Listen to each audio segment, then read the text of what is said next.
Hi, in this video, I'm going to go through the OCR AS-level Chemistry paper. This is the 2020 paper, and it's breadth in chemistry, paper 1. And I'll just do the first half in this video, first half of the paper in this video, and finish it in the next one.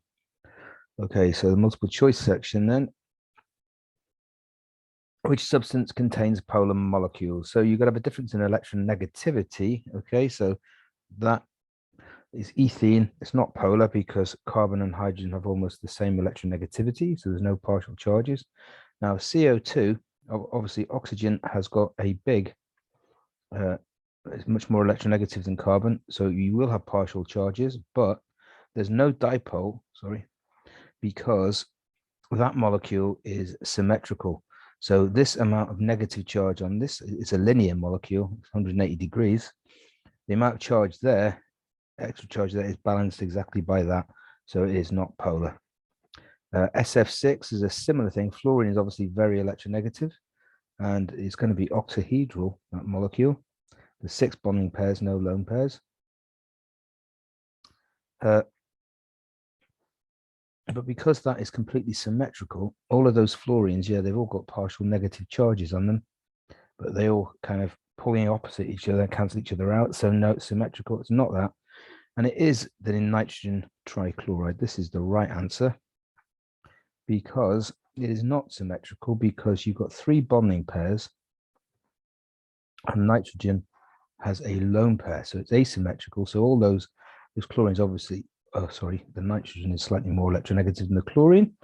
But there is there is a dipole there. So the molecules are polar.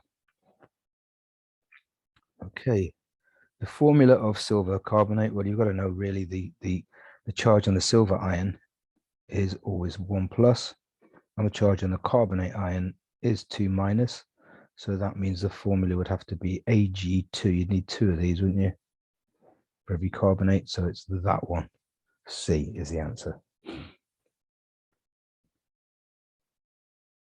Okay, which statement explains why ice is less dense than water? Right, so you get hydrogen bonding in ice and water. No, they're the same strength in ice and water, so that's wrong. This is just a wrong answer. That's wrong because they both contain hydrogen bonds, obviously. So it's got to be that. The hydrogen bonds hold the water molecules further apart in ice than in water. That's why it's less dense. So ice will float on water. Okay, some group 2 compounds can be used to neutralize acid soils and to treat acid indigestion. Which one would not be suitable for either use? Well, these contain hydroxide ions, of course, which are bases, and so they will neutralize acid soils, and they could treat acid indigestion. Although I don't think you would use this one for acid indigestion because it's too soluble, and so it would be pH 12. So you'd probably burn your throat if you drank that. But that can be used. Carbonate, calcium carbonate, yeah, because the carbonate ion is that will accept hydrogen ions from the acid to form CO2 and water. Barium sulfate, this is the answer. That is the answer they're looking for, because the sulfate ions don't have any ability to neutralize acids, and also barium sulfate is almost completely insoluble, so it wouldn't really do anything. I would take issue with that one. A is the right answer, but that's lime water, and it wouldn't be used you could use it to neutralize acid soils, but not to drink, because it would be harmful. Okay, but A is the answer. Right, which p block element contains atoms with 1 unpaired electron? Okay, so there's the p block I've just got there. Now we can see aluminium has got 3p1. Okay, so that would have 1 unpaired electron because you've got 3 p orbitals, yeah, and so you'd just have 1 electron in there. So that's the answer. Let's just check that. We look at silicon. Silicon is 3p2. So look, silicon would have 2 unpaired electrons. Phosphorus, the next one along, well, that's 3p3. So that would have 3 unpaired electrons. And sulfur, well, then they start pairing up again. So sulfur's only got 2 unpaired electrons. So aluminium is the answer.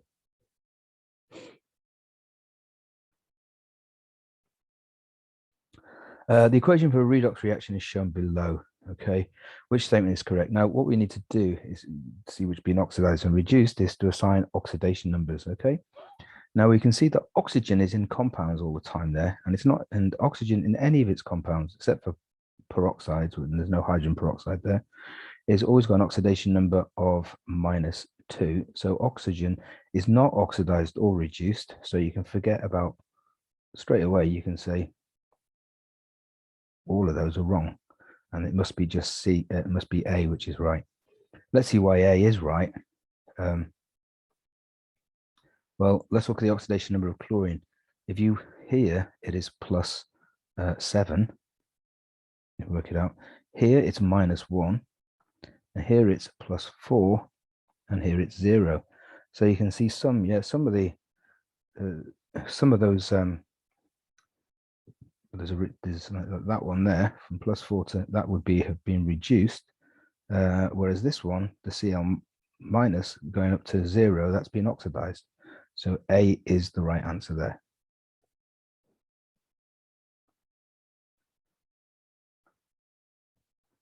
Okay, potassium ferrate 6 contains 2 potassium ions, 2 K pluses. Okay, so that means we know the ferrate ion must have a 2- charge. Well, if you look at all of these, they've all got 2 minuses on them, so that's not going to help us narrow anything down.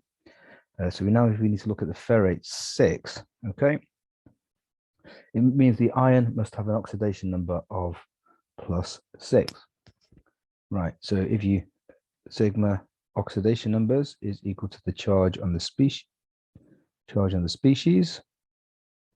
Let's just do A there. That's not the right answer, but let's just see what it is. So the charge on the species is -2. Iron is the unknown. Oxygen, we got 3 of them. That's always -2, so that's -6. So do a bit of algebra there. Take this 6 to the other side. Fe is equal to +4 there. So that's not right.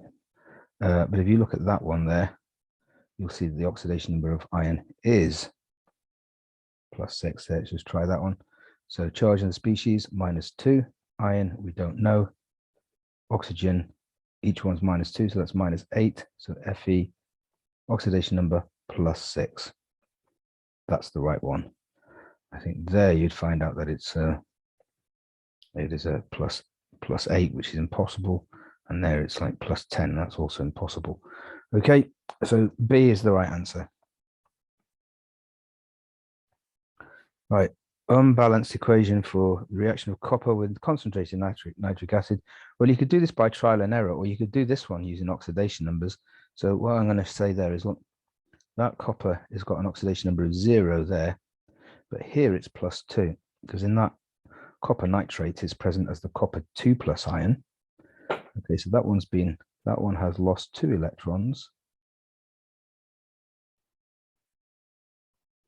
And so that is being oxidized. So something else is being reduced, and it's the nitrogen. If you look here, so this nitrogen here is +5, whereas that nitrogen there is +4. So that has gained 1 electron. Now, because this copper is losing 2, that means we've got to have a 2 in front of that. We've got to have 2 NO2s, so I'm going to put the 2 there. There's there's only got 1 copper atom. Okay, so let's think now. We need, how many nitrogens do we need? We need 2 nitrogens in the NO2, and we need 2 for the copper nitrate. So that means we need 4 altogether. So we're going to have 4 HNO3.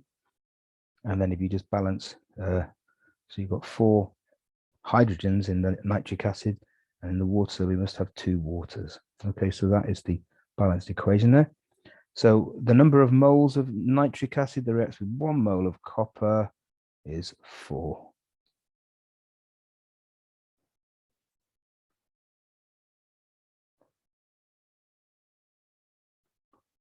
Okay, so here we have got now we've got, remember that if you've got 2 dm cubed of you've got the same volume of any gas, they contain the same number of molecules or the same number of moles. Okay, so look what we've got here. We've got chlorine. It's going to react with ClF3. And they give us another little clue here. It says 100% atom economy. Okay, so that means we are, I think we're only getting one. We're only getting one product. Okay, so that's going to help us. Okay. Now we've got 2 dm cubed of that and 2 dm cubed of that. So that and it gives us 6 dm cubed of product. So that means that what we get 1 mole of that reacts with 1 mole of the ClF3 to give 3 moles of the product. So we've got to have 3 of something. Well, if you just look there, we've got 3 chlorines, we've got 3 fluorines, so it must be ClF. That must be the product. So it's A is the answer there.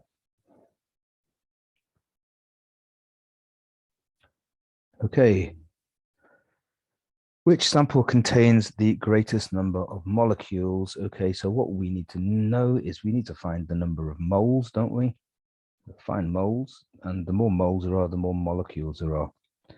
Okay, because one mole of anything contains the same number of molecules. So 1 gram of methanol, how many? So we're going to use moles equals a mass over mR. So that's going to be 1 over 32. I won't bother working that out.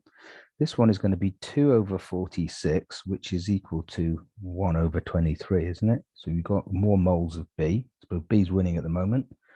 And then moles of phosphorus, well, we're going to have 3 grams over 124, which is whatever that is. It is bigger than those two. So it's smaller than those two, sorry.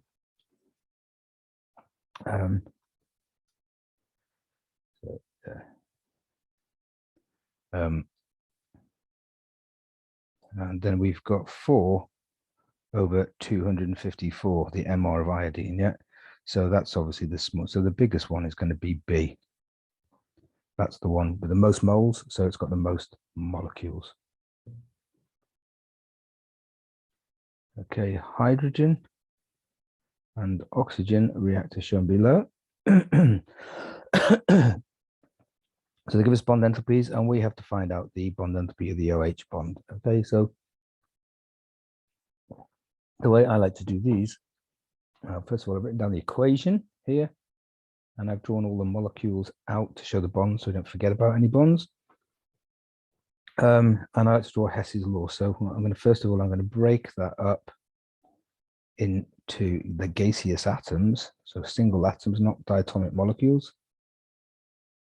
So we've broken all of those bonds, and then we're going to build it back up again into those. Like they tell us delta H for this reaction is minus 486. Right here we are breaking bonds, so that is endothermic. So that's going to have a positive value or positive values. So we're breaking 2 hydrogens.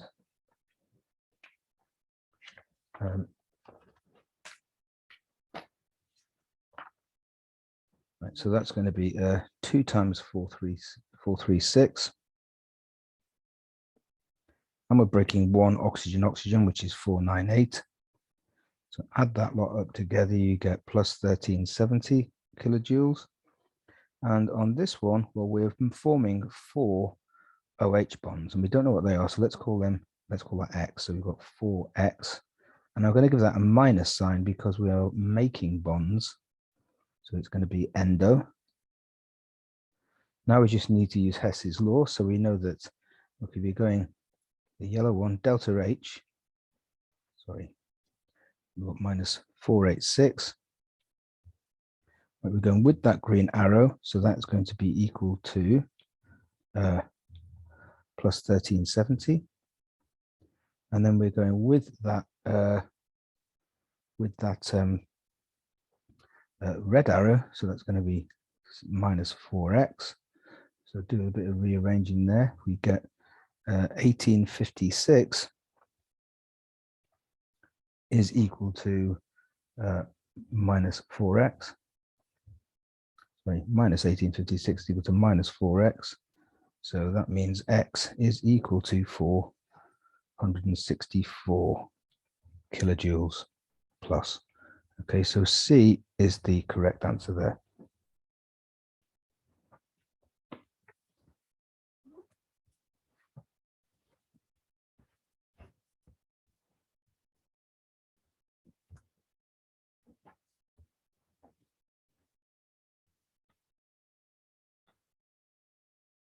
Okay, about equilibrium, Le Chatelier's principle. Okay, really here. Hydrogen gas can be produced as shown below. Right, which conditions produce the greatest equilibrium yield? Okay, so, right. First of all, it is endothermic in the forward direction. So that means we want to use a high temperature to get a good yield, because Le Chatelier tells us if we raise the temperature, the equilibrium will try and lower it by moving the endo direction. So it's either got to be C or D. Now let's look at the pressure. So if you look on this side of the equation, we've got one methane and one, so we've got two gas molecules on this side, two gas moles if you like. And on the right hand side, we have got one carbon monoxide and three hydrogens, so we've got four gas moles. So that means we should be using a low pressure, because if we drop the pressure, it will try, and Le Chatelier tells us, try and increase the pressure by making more gas moles. So we want high temperature and low pressure. D is the answer there. Okay, we've got an equilibrium reaction there, and we have to work out Kc. Okay, so we need to write down the expression for Kc, which will be the concentration of SO3 squared, because there's a 2 in front of it there, divided by the concentration of SO2 squared, multiplied by the concentration of O2. Okay, so SO3, well, that's 1.44. It's 1.44 squared, that's the concentration. The concentration of SO2 is 4, so that's 4 squared. And then we have got oxygen, which is 2.4. Okay, so if you work that out, you get 0.054 is the answer. So B is the correct one there. Okay, which statement is correct for the two structures shown below? Right. Now, if you look carefully at those structures, you can see that they are the same thing. Okay, one's just drawn the other way around. So look, I'm going to draw the number of the atoms, number 1, 2, 3, 4, 5, and 6. And you've got methyl groups on 2, dimethyl on 4, methyl on 5.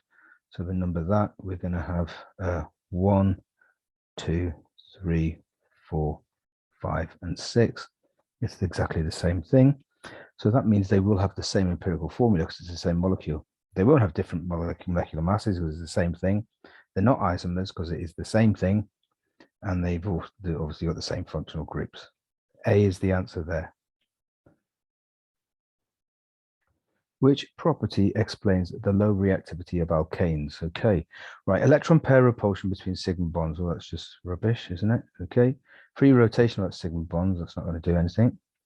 Right, high polarity of CH bonds, that's not true because they've got about the same electronegativity, carbon and hydrogen, so it must be that one, the high carbon-carbon bond enthalpy. Okay, what are the reagents for the conversion shown below? Well, what are we doing there? We are swapping an OH, an alcohol, for a BR, so it's a substitution, nucleophilic substitution reaction. Right, and so we need bromide ions as sodium bromide, so you can see it's not A or B. Now we need a sulfuric acid catalyst to make that work. Okay, so the answer is C.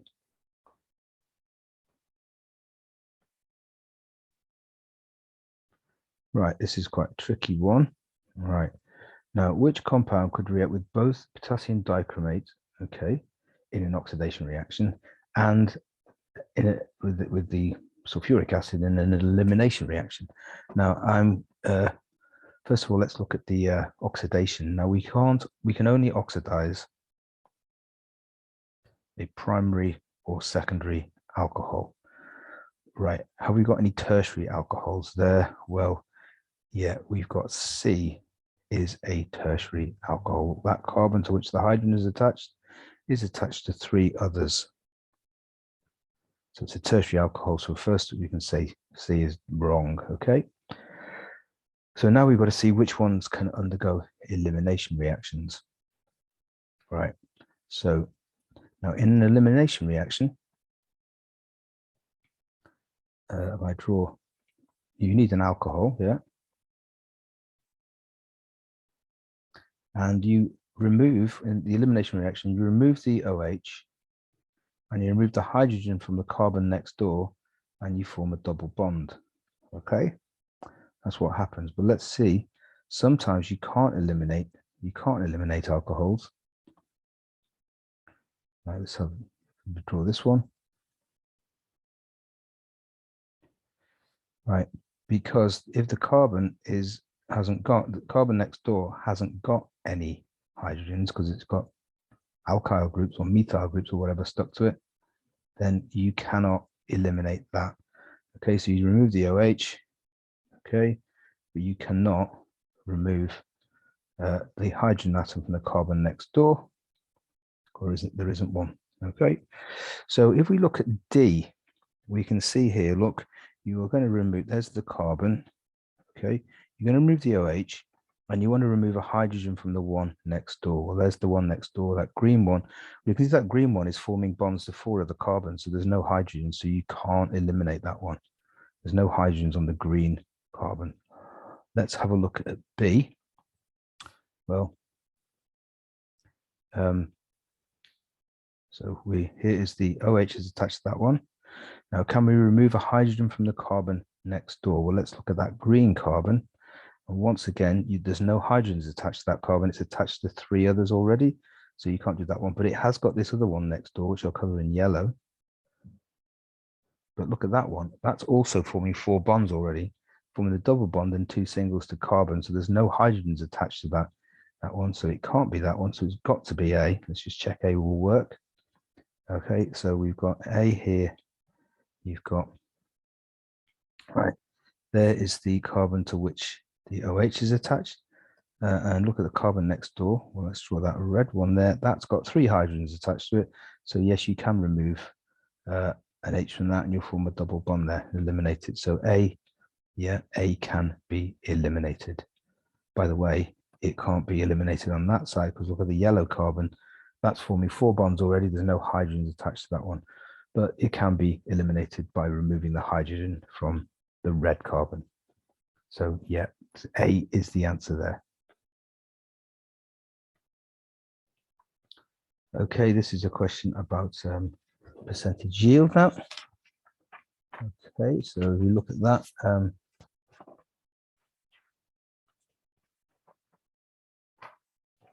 Right, okay, so we've got 1 mole of the haloalkane here. In a nucleophilic substitution reaction gives you 1 mole of the alcohol. All right, let's work out the moles of the haloalkane. Start off with, just call it halo, mass over mR. We've got 24.24, and they tell us the MR, 136.9.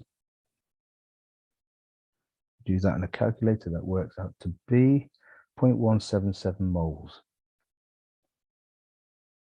Right, we said it's a one mole of the halo gives you 1 mole of the alcohol. So the moles of alcohol produced if it's 100% yield, that's going to be the same. So what's going to be the mass of alcohol if it's 100% yield? Is equal to the moles times the MR.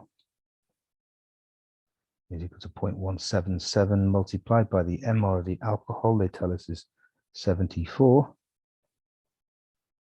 That gives us 13.1 grams. Okay, that's for 100% yield, but we don't get as much as that. So the percentage yield is equal to what we do get, which is 4.81 grams, over the theoretical yield, which is 13.1. multiplied by 100, and that gives you 36.7%. So C is the right answer there.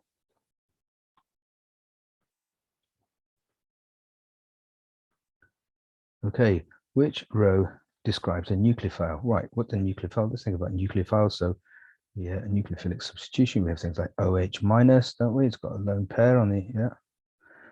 We have ammonia, H2O, cyanide. Right. So they like areas of positive charge. So that's low electron density. So it's got to be B or D. And when they react, they give away pairs of electrons to, like, you're going to have a delta positive carbon there. Okay, here's nucleophilic substitution. So you've got that. What will happen is that lone pair will go to there. The bromine comes off, so it donates a lone pair. So it's their electron pair donor. So B is the answer.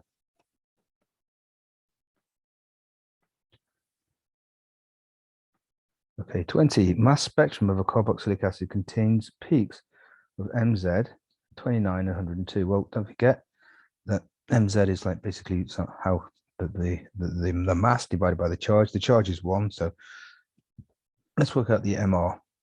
Now, this is 1, 2, 3, 4. This is C5 H10O2. B is only C4 H10O2. C's got 5 carbons, so that's C5 H10O2. And D is also only 4 carbons. So that's, sorry, not H10, that's H8, beg your pardon. H8O2. Right, now the MR of C5, that one is 102. So that means we can forget about C and D. They're not going to work because they can't possibly give you an MZ of 102 because they're smaller than that. The parent ion would be smaller. So now we need to look at this. Which one can produce a fragment of MZ29? Now, you may remember that 29 is when you get that fragment, an ethyl fragment. Okay, that weighs 29. So if you look at A and B, which one could possibly produce an ethyl? Oh, sorry, crossed up the wrong one there.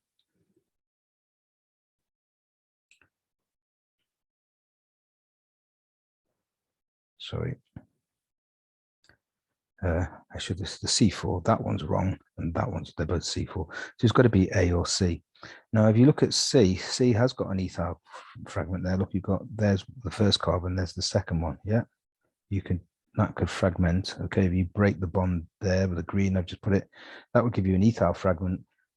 Yeah, and with 29. So I think it's C. Let's just check. It can't be A. And if you look at A, you can't get an ethyl fragment from A, can you? Because you don't have CH3, CH2 anywhere in that molecule. Look, you've got CH3 there, CH3 and CH. Yeah, you don't have CH3, CH2, so you can't produce that fragment. So C is definitely the answer. Right, finish the multiple choice and just do the first long questions, and we'll be about halfway through the paper, then I'll stop. Okay, this question is about atoms, isotopes, okay, and mass spectrometry. Complete the table to show the number of electrons that can fill the first 4 shells. Okay, well, the first shell has only got the s orbital in it. Okay, so that's got 2 electrons, yeah.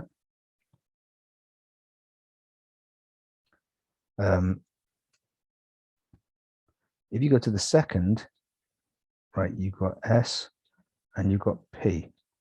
Right, s has got room, there's 1 orbital, room for 2 electrons, there's 3 p orbitals, there's room for 6. So that means you've got 2 plus 6 make 8. You've got room for 8 electrons in the second shell. And when you get to the third shell, there's a D subshell as well. So there's S, P, and D. So there's 2 electrons can go in the S, 6 goes in the P. D orbitals, we've got 5 of them. Each can have 2 electrons, so that's 10. So that makes 18 in the third shell. The The fourth shell, well, you've got S, P, D, and you've also got an F subshell. So you can fit 2 in that, 6 in the P, 10 in the D. Now F, the D shell's got 5 orbitals, the F's 2 more, it's got 7 orbitals. So that's room for 14 electrons in there. So that's 24, that's 32 electrons in the fourth shell. Of course, we don't really deal very often with things in the fourth shell, but anyway, right, and we never really deal with F orbitals ever, subshells. Okay, most elements contain atoms of a different isotope. State any difference and similarities between the atomic structures or isotopes of the same element. So it's like a GCSE question, really, isn't it? So the difference is got different number of neutrons, different number of neutrons, but under similarity, they've got the same number of protons.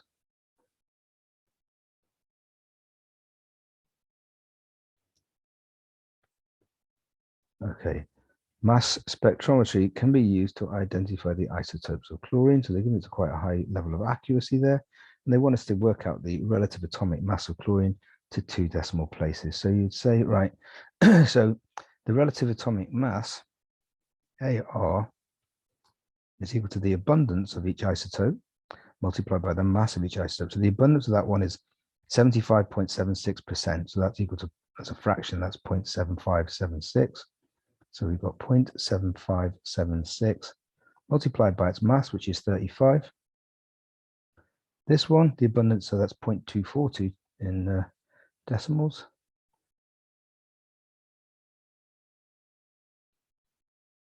Okay, multiplied by the mass, which is 37. And that gives you, if you do a calculator, that works out to be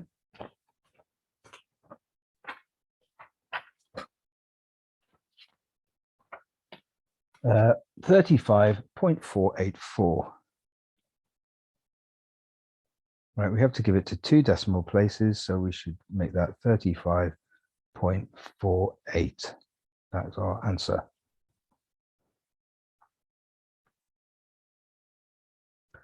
Okay, the mass spectrum of chlorine, Cl2, also contains 3 molecular ion peaks, okay? Now this is due to the, not big chlorine atoms, but due to the chlorine, the Cl2 molecules, okay? One of the peaks is an MZ of 72. Suggest why an M plus peak at 72 is observed and predict the values of the other 2 peaks. Well, the one at 72 will be if you have 2 chlorine isotopes of 37. 35 and a 30. So you've got 135 chlorine, 137 in the molecule. The mass of that, the MR of that is going to be 72. Well, what else could we have? We could have 2 37s in one molecule. That would mean it would be 74. Or we could have 2 35s in the same molecule, and that would be 70. The MZ would be 70. So you get 3 peaks, one at 70, one at 72, and one at 74. And that is as far as I'm going to go with this one. And we'll continue with the rest of this paper in the next video.